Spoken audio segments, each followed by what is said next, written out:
waxaan oo wanaagsan daawadayaal ku soo dhawaada janaalkeena madar dheh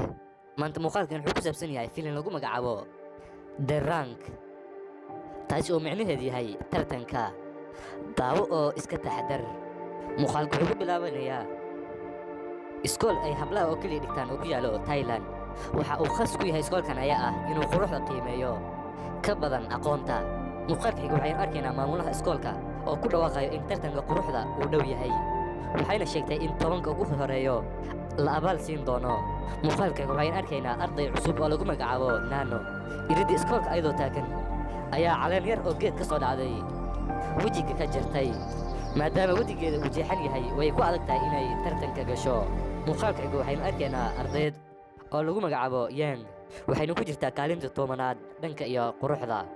waxaana loo yaqaanaa boqoradda tobanaad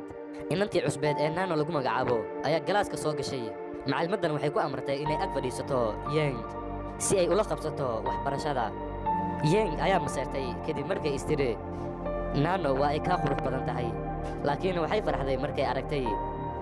dhaawac ku yaalo wajigeeda Nanona waxay u sheegtay in caleen geed ka soo dhacday ay wajiga ka saartay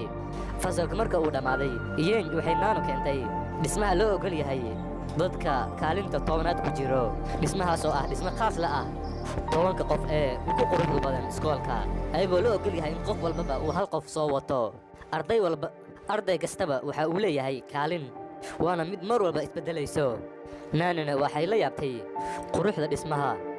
waxayna bilaabeen inay qadada cunaan markii qadada dhamaysteen Nano waxay la soo baxday xabad shukulaato ah halkaas oo ay ka codsatay Yang inay la cunto laakiin waxay ka cabsatay inay cayisho laakiin ugu dambeyn wax yar ayay ka dhadhamisay muuqaalka waxaan arkaynaa in lagu magacaabo Jombu oo u timid Yang waa ayna ka maseertay maadaama aysan ayada soo wadan si ay u qanciso Yang waxay siisay xabad rooti ah laakiin durbadiiba meesha waxaa yimid shaqaalaha dhismaha kuwaasuu meesha xoog uga qaxeeyey Jombu arrinkaasi kadib Yang waxay sheegtay inay aad uga xun tahay Jombu maadaama ay tahay qof cayilan Nano ayaa yaabtay waxa ay ku hadlayso Yang maadaama ay rumaysan tahay in quruxdeeda ay dadka kale ugaga sarayso muuqaalka waxaynu arkaynaa gambaleelkiioo yeerayo maadaama ay timid qoradda kaalinta koowaad haysato quruxda ee geey lagu magacaabo waxayna soo dhoweeyeen muuqaalka xigo Yang ayaa Nano u sheegtay in wajigeeda ay iskaan ka qaado si ay u ogaado kaalinta ay galayso quruxda laakiin waxaa cajiib ku noqotay in Nano ay noqotay kaalinta 11aad maalinta xigto waa maalin murugo u leh Yang maadaama ay la soo kacday nabar weyn oo sanka uga yaalo durbadiiba aab waxa uu sheegay inay kaalinta 11aad dib ugu dhacday Nanona booskeeda ayay gashay oo tobanaad Yang markay iskoolka timaaday ardaydii ammaan jireen markay qurxooneed waxay bilaabeen inay caayaan taas oo niyad-jab ku noqotay Yang muuqaalka waxaynu arkaynaa Yang oo ayadoo ishilmaamsan soo gashay dhismihii dadka tobanaad ee ku quruxda badan iskoolka laakiin durbadiiba shaqaalaha dhismaha ayaa ka celiyay meesha laakiin marka ay tagtay meesha cunnada laga cuno waa ay ku lalabootay waxayna u carartay dhankaas iyo suuliga waxa uu ka sii darnaa markay aragtay suuligiyo nadaafadiisa xun tahay waxayna samaysay in warqado ay dhulka ku daadiso laakiin waxay la fajacday markay aragtay in jiir uu ku soo dhacay dusheeda waa ayna ku dhiban tahay nolosha caadiga ah ee iskoolka Yang goobta ayay ka carartay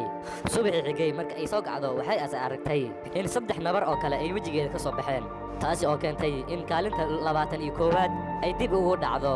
durbadii waxay aaday dhankaas iyo farmashiga si ay u soo iibsato daawooyin ay kula tacaasho nabarada wajigeeda ku yaalo ayadoo meesha ka adeeganayso waxaa ka soo horbaxay Nano durbadiiba waa ay carartay Yang banaanka markay u soo baxday waxay ku dhacday Jombu Nano ayaa wax ugu sheegtay Jombu dhegdeeda ayadoo u sheegtay in qorshahan ay ayadu wadato maalintii xigtay Yang waxay soo kacday in nabaradeeda iyo wajigeeda ka takeen daawooyinka ay isticmaashay awgeed waa ayna farxday markay ogaatay in kaalinteeda tobanaad ay dib ugu soo laabatay Yang waxay bilowday si ay booskeeda u ilaalisato Yang waxay bilowday inay ka tuurto Nano xarigii ay ku dheelaysay gabadhii Nano ahayd wajiga ay dhulka ku dhufsatay taasi oo keentay inay gadaal u dhacdo Yangina ay kaalintii tobanaad ay buuxiso Yang ayadoo faraxsan ayay ka tagtay durbadiiba Nano indhaha ayay kala feeday sidii ayadoo waxaan qorshaysayba maalintii xigtay markii dhismihii la aaday ardaydii kale waxay bilaabeen inay canaantaan Yang maadaama in muddo ahba ay kaalinta tobanaad ku xanibneed waxayna sheegeen in foolxumadan ay hooyadeed ka dhaxashay taas oo qalbiga hurisay Yang marka ay takeen Yeng waxay go'aansatay inay ka argudato saasna ay kaalinta koowaad ku gasho maalintii xigtay waxay go'aansatay in qorshahaas ay ku dhaqaaqdo ayadoo bisad ku weerartay inantii kaalinta lixaad ku jirtay